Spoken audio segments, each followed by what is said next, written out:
नमस्कार। Madhya Pradesh daily current updates में आपका स्वागत है। आज की जो करंट अपडेट्स है वो सिर्फ मध्य प्रदेश से जुड़ी नहीं है, वो वैश्विक स्तर पे और भारतीय स्तर पर दोनों के लिए बहुत महत्वपूर्ण है। हम बात कर रहे हैं भारत के गगनयान मिशन की। भारत का गगनयान मिशन एक ऐसा महत्वाकांक्षी मिशन है जहां पर भारत जो है उन देशों की श्रेणी में शामिल हो जाएगा जो अपने ही दम पर, अपनी स्वदेशी तकनीक के दम पर अंतरिक्ष में अंतरिक्ष यात्रियों को भेजने और सफल वापस लाने का जो है लक्ष्य रखा गया है। यही है गगनयान। अब गगनयान को सफल बनाने के लिए मध्य प्रदेश के श्योपुर में एक टेस्ट हुआ जिसे कहते हैं IMAT test, integrated main parachute air drop test.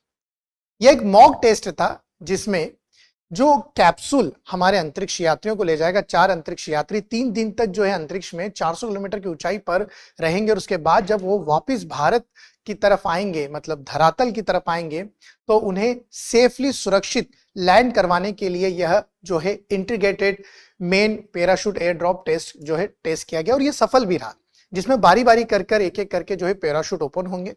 हम विस्तार से उसको देखेंगे और हम गगनयान की भी इस विषय पे बात करेंगे, टेस्ट के बारे में बात करेंगे, श्योपुर के बारे में बात करेंगे। तो आइए खबर को पूरा अंत तक देखिए, इससे निश्चित तौर पे एक प्रश्न जरूर आएगा। गगनयान क्या है इसके बारे में भी आपको समझाएंगे। देखिए, गगनयान ने बढ़ाया एक और कदम, मुख्य पैराशूट का सफल परीक्षण इसरो और डीआरडीओ ने मिलकर करा। 7 जुलाई 2026 को जगह थी हमारा श्योपुर, जो कूनो राष्ट्रीय उद्यान के नाम से जाना जाता है।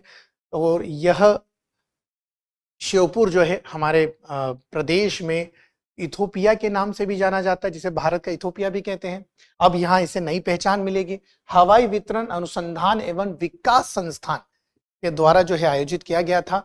इसमें कौन कौन शामिल था? ISRO, Indian space research organisation, DRDO defence research and development organisation, भारतीय वायुसेना और भारतीय सेना, इन सब ने मिलकर इस टेस्ट को परफॉर्म किया। टेस्ट का नाम क्या था? आईमेट।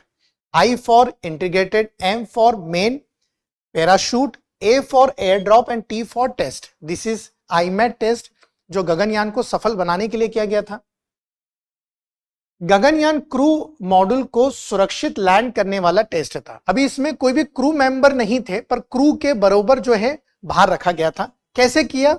देखिए, भारतीय वायुसेना के जहाज IL-76 ने लगभग 2.5 किलोमीटर 2.5 किलोमीटर की ऊंचाई से एक मॉक क्रू मॉड्यूल पैराशूट नीचे गिराया, जिसका भार लगभग उतना ही होगा जो उस समय रहेगा।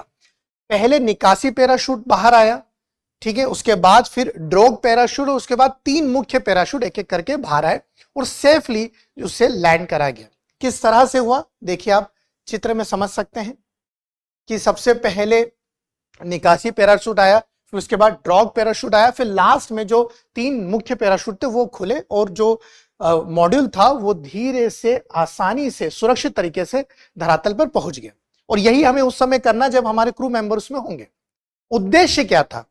आज इस बार जो ये किया गया टेस्ट, बिना क्रू वाले मॉड्यूल गगनयान जीवन मिशन के लिए अधिकतम भार की स्थिति में पैराशूट की मजबूती को परखना, मतलब टेस्ट करना कि पैराशूट की मजबूती कितनी होगी।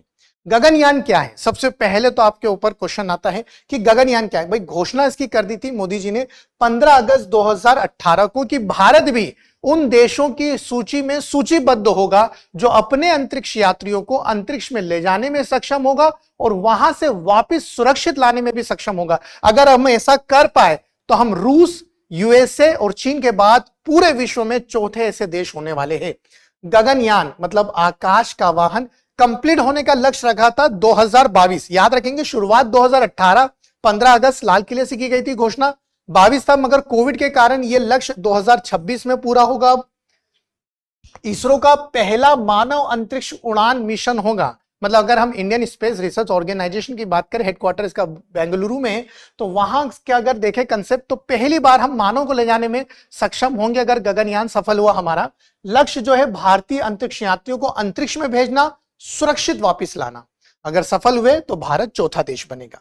मिशन में क्या प्रयोग किया जाएगा? जो रॉकेट होगा वो LVM-3 होगा। कितने वजन नहीं होगा? टन कैप्सूल, 3.7 टन कैप्सूल होगा और 4 अंतरिक्ष यात्री इसमें होंगे। अधिकतम कितने होंगे? 4 अंतरिक्ष यात्री। कुल 400 किलोमीटर, सतह से 400 किलोमीटर ये अंतरिक्ष में रहेंगे।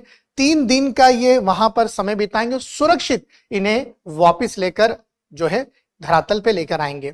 यही गगनयान का मुख्य लक्ष्य है। अभी लोअर ऑर्बिट में अगर हम सफल हो गए, फिर हम अपर ऑर्बिट और उससे भी अधिक दूरी पर हमारे अंतरिक्ष यानों में अंतरिक्ष यात्रियों को भेजेंगे। अभी तक भारत ने जितने भी अंतरिक्ष यान भेजे वो अंतरिक्ष यात्रियों के रहित था, बिना था, मगर अब हम अंतरिक्ष यात्रियों के साथ में इस मिशन को करेंगे। अब जाते जाते आपसे एक प्रश्न है, मुझे आपको बताना है कि इसरो की स्थापना कब हुई। फुल फॉर्म में आपको बता चुका हूं। वर्तमान में अध्यक्ष कौन है और मुख्यालय कहां है। सेम थिंग, डीआरडीओ की स्थापना कब हुई, अध्यक्ष वर्तमान में कौन है और मुख्यालय कहां है। तो ये थी भारत के लिए गौरवान्वित खबर। अब आप मुझे इसका प्रश्न का उत्तर लिखकर कमेंट में जरूर बताएं। जय हिंद, जय भारत। अब एग्जाम की तैयारी को और बेहतर करने के लिए हमारे चैनल को लाइक, शेयर और सब्सक्राइब करना ना भूलें।